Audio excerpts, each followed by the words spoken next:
TSMC posts bumper quarterly profits, but the fruits of Taiwan's chip industry trickling down. Battle lines are drawn in the race to become Taipei mayor. We look at who's fighting it out to get the top spot. I'm here in New Taipei, where the city government has planned civil defense trainings for its citizens. It follows other cities in Taiwan, where mobilizing its people has become a key component of the country's defense strategy. And Taiwan's hit horror Incantation takes Netflix by storm. Are you brave enough to watch it?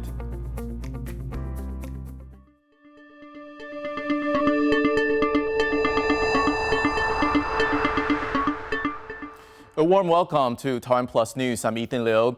Taiwanese chip giant TSMC has posted another record quarter for earnings, with net profit climbing over 75% on the same period last year. The world's most advanced manufacturer of semiconductors reported net profit of around $8 billion for the 3 months from April to June. The better-than-expected results come after the company hiked prices due to supply chain pressure and despite inflation dampening appetite for consumer electronics worldwide. And the good news for the company looks set to continue, with TSMC predicting that revenue for the whole year will rise by as much as 30%. TSMC's latest stellar set of earnings results once again demonstrates the strength of Taiwan's world-leading semiconductor industry. Chip companies protected Taiwan from the worst of the pandemic's economic impact. But as James Chater discovers, this rosy picture belies a more troubling reality. This is Guanxin, Taiwan's richest neighborhood. Most of its residents work in nearby Hsinchu Science Park, otherwise known as Taiwan's Silicon Valley. Hsinchu is home to Taiwan's largest semiconductor companies, which have become the driving force of Taiwan's economy. The high-tech exports spared the country from pandemic-induced recession, and robust global chip demand has helped average annual total income soar to more than 3 times the national average for the residents of Guanxin. This is where the spoils of Taiwan's headline growth and record export orders are being enjoyed. Average annual total incomes here are over $100,000. But this is a reality far removed from most Taiwanese. And that's the thing. On the surface, Taiwan's economy looks like it's doing okay. But for many people across the country, it just doesn't feel like it. Back in Taipei, 23-year-old master's student Wang Yu says she and her friends are disheartened by the state of the economy. With low and stagnant wages, poor work-life balance and house prices at unattainable levels. My friends and even I don't think that the economic situation in Taiwan cannot provide us a better life. Many of us are quite pessimistic about our future. For Wang Yu and her friends, that pessimism became more acute during the pandemic, as the high-earning chip companies saw profits soar, whereas lower-income industries like services bore the brunt of restrictions. 造成很多的这种从业人员他就是没有工作那因此这种两极化的现象特别也容易让这个年轻人在对未来感到彷徨还有不确定。 American Tyler Prohaska has lived in Taiwan for 6 years and chairs an organization that advocates for universal basic income in Taiwan. It's his job to speak to young Taiwanese about their economic lives.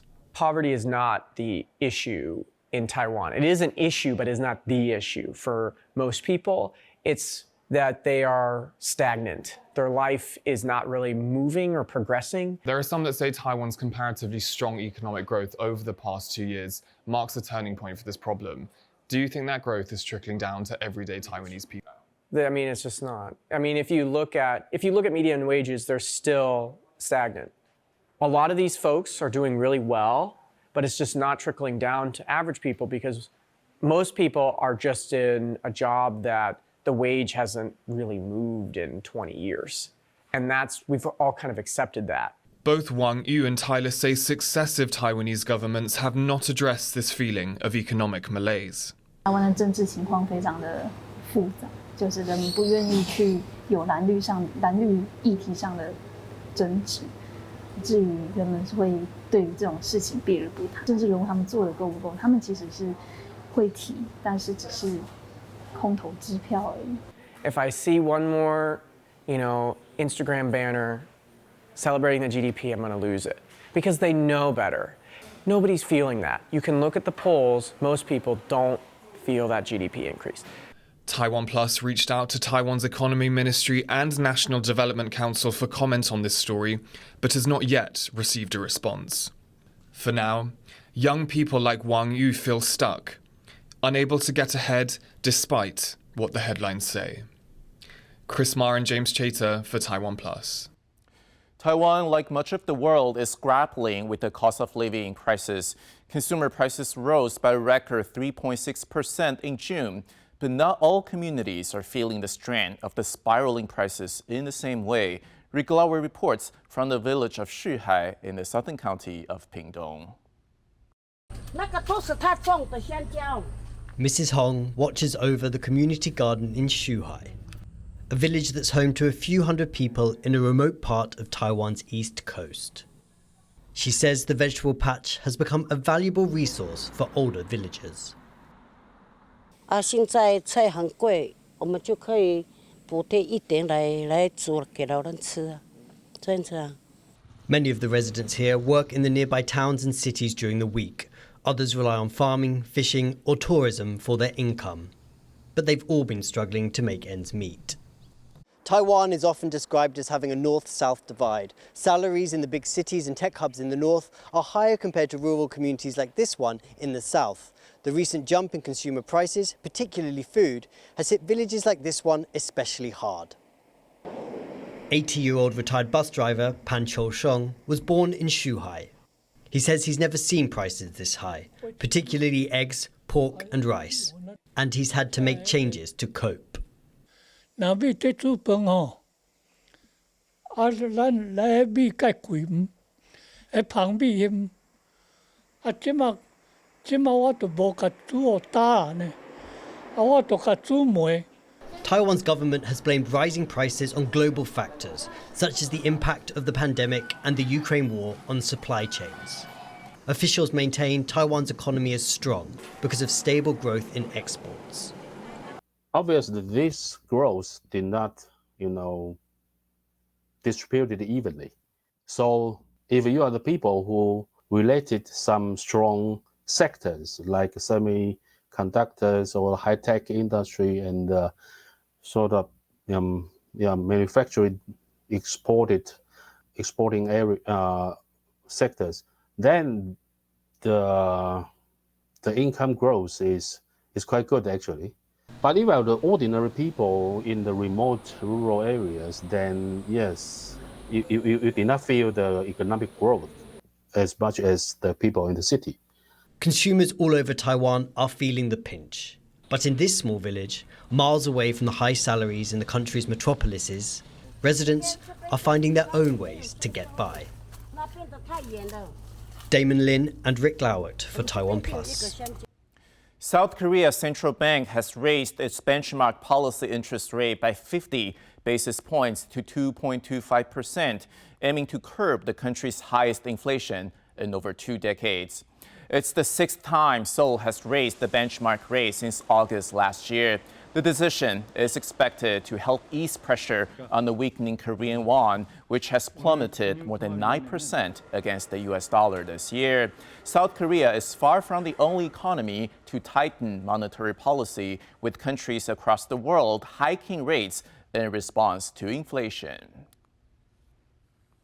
Political battle lines are being drawn in the fight over a position widely seen as a stepping stone to Taiwan's presidency. Health Minister Chen Shizhong handed in his resignation on Thursday morning. That's after he was officially nominated as the ruling Democratic Progressive Party's candidate for Taipei mayor the day before. The contest for control of Taiwan's capital is shaping up to be a 3-horse race. Chen will face off against the main opposition Kuomintang's Jiang Wan-an. Sitting Deputy Mayor Huang Shanshan of the People First Party is also expected to throw her hat in the ring, although she has yet to formally announce her candidacy. Voters will go to the polls on November 26th. For more on the candidates running for Taipei mayor, our reporter Ryan Ho Kilpatrick spoke with Brian Hu, founding editor of New Bloom magazine. A year ago, Chen Shizong was riding a wave of public goodwill because of Taiwan's effective handling of the pandemic. But since then, the government has altered course to try to transition back to normal life. And that's not pleased everyone, of course. So do you think his chances in this race have suffered? They definitely have. There's still people that are upset regarding the transition away from COVID-0 and towards COVID management policy. And so I think the nominating Chen is bound not to please those people. The KMT did center attacks on Chen during his period of high popularity regarding, for example, delays in vaccine purchases, because precisely I think the KMT viewed him as a threat because of the fact that he was so highly popular at that point in time. But then, of course, Taiwan has to pivot away from COVID-0. It's impossible to manage that forever. And so Chen's reputation has seen a blow as a result. He's seen as mishandling that when there's actually kind of a deliberate government move away from COVID-0. This provides a political opening then to attack Chen. Chen's reputation is so deeply tied to his performance as the Minister of Health and Welfare managing Taiwan's efforts against COVID-19 that this was seen as perhaps one of the reasons why he shouldn't run, that if things were bad or things are viewed bad, or if the verdict on the transition away from COVID-0 is still very negative, then this would affect his chances. And so the DPP running him in that sense perhaps reflects that they didn't seem to have anyone else that they would run. Some have criticized the nomination of Chen Shizong instead of a younger candidate, particularly since Taipei mayorship is viewed as a stepping stone to the presidency. So do you think that this will be a factor for voters in Taipei at all? Yeah, so I think it's actually deeply ironic here because the KMT has suffered many blows to its reputation for its pro-China image, and that includes the loss of support from young people. The KMT does not have many young, promising candidates. It's seen as a party of old people. But in Taipei, it is running Jiang Wan'an, who is one of its younger politicians at age 43. And so that is a kind of then odd comparison when you look at how much older Chen Shizong is. The DPP is actually the party that has much more support from young people these days. It does have young, promising, well-known candidates that it regularly fields. And so maybe this actually does reflect a kind of odd position that the DPP is in here. Jiang Wan'an is, of course, a descendant of the former dictator Chiang Kai-shek. Do you think that this will count for or against him? For members of the pan-Green camp, of course, there will be a strong visceral reaction to the descendant of Chiang Kai-shek running for public office at such a high level. As a descendant of Chiang, he can appeal to the deep blues in that sense, that he comes from a family background, he has this history, and so forth. But then, on the other hand, he does appear to be one of the more capable young politicians of the KMT, or just one of the more capable politicians, period. And he actually does seem to be more progressive on some issues. And so being a young person and being more progressive on those issues allows him to appeal to young people. So he's actually quite a smart candidate in that sense. A funeral has been held for Taiwanese singer Yang Shouqing in the northern port city of Keelung. Taiwan's Minister of Culture Li Yongde says a digital collection of Yang's unique music will be created for future generations. In 2009, Yang was named as one of Taiwan's national music treasures. She was famous for her niange form of singing, a traditional style that combines spoken word and folk songs that traces back to the 17th century. New Taipei City, the most populous city in Taiwan, is simulating drills to strengthen the country's combat readiness. China has increased its military pressure on Taiwan, and as Bingwang reports, civil defense is now a part of a new military strategy. I'm here in New Taipei, where the city government has planned civil defense trainings for its citizens. It follows other cities in Taiwan, where mobilizing its people has become a key component of the country's defense strategy. More than 1,800 people and 200 vehicles will participate in the training. It's one of the most resource drills. New Taipei is the most populous city in Taiwan and home to over 4 million people. The exercise will focus on rescue efforts, mass evacuation, and backup plans in case key infrastructure such as roads and ports are destroyed. The drill is important for preparing in case of attack because of the growing threat from China. Taiwan has learned much from the Ukraine war, where Kyiv has mobilized its people to defend their country. China sees Taiwan as part of its own territory and has not ruled out taking the island by force. That's despite the People's Republic of China never ruling over Taiwan. People in Taiwan are taking the threat more seriously. and while the government says not to worry too much, this drill will help with combat readiness. Ricky, Patrick Chen, Bing Wang in New Taipei for TaiwanPlus. A Taiwanese horror flick is taking Netflix by storm, terrifying viewers worldwide with depictions of the dark side of Taiwan's folk religion. But as John Van Trist reports, despite the acclaim, some feel the film may bring misfortune to those brave enough to watch it. In the week since its Netflix debut, Taiwanese horror film Incantation has taken the platform by storm. It's now Netflix's fourth most watched non-English film. It's a tale of a dark cult, demonic possession, and a terrible curse steeped in the world of folk religion.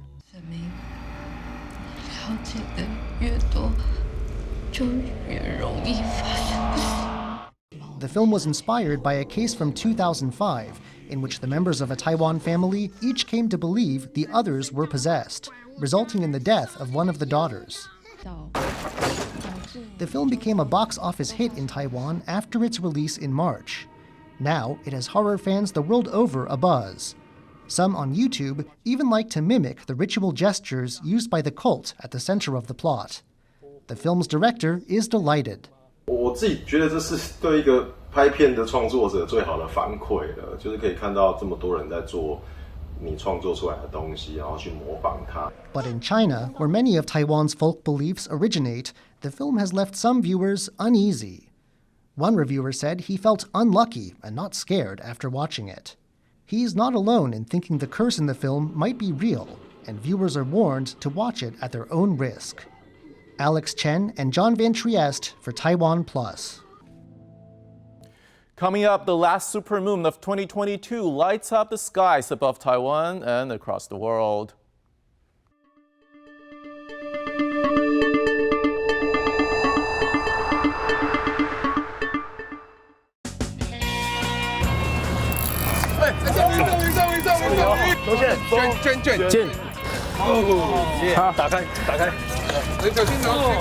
A beautiful yellowfin tuna. 我放下来太重了。没吃个猪肉，才看到猪找路啊。Very nice. OK， 好。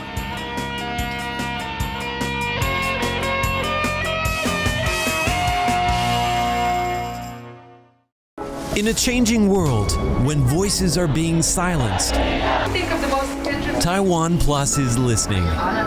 Are below legal. We tell those stories. No compromise, no boundaries, people in Taiwan. No fear. I want to study Chinese. I'm Ryan Kilpatrick. It's capital Taipei. TaiwanPlus. TaiwanPlus News.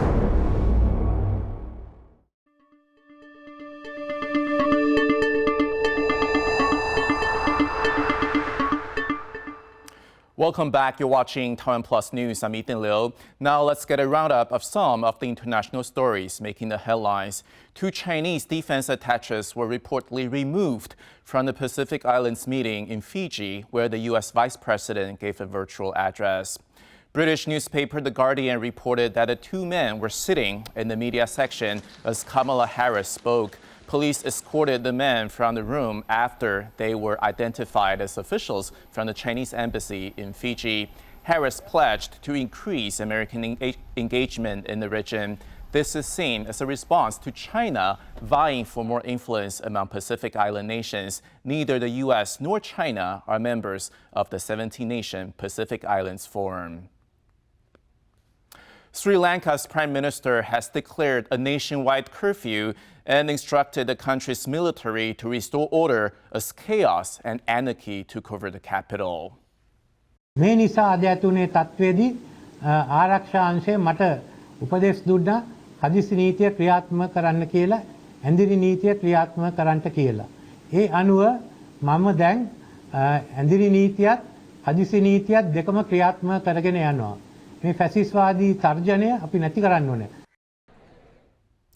Demonstrators stormed his office on Wednesday. It was the second time in less than a week protesters broke into state buildings. Ranil Wickramasinghe is serving as acting president after the country's leader fled. President Gotabaya Rajapaksa, who has yet to resign, flew to Maldives early on Wednesday as anti-government demonstrations escalated.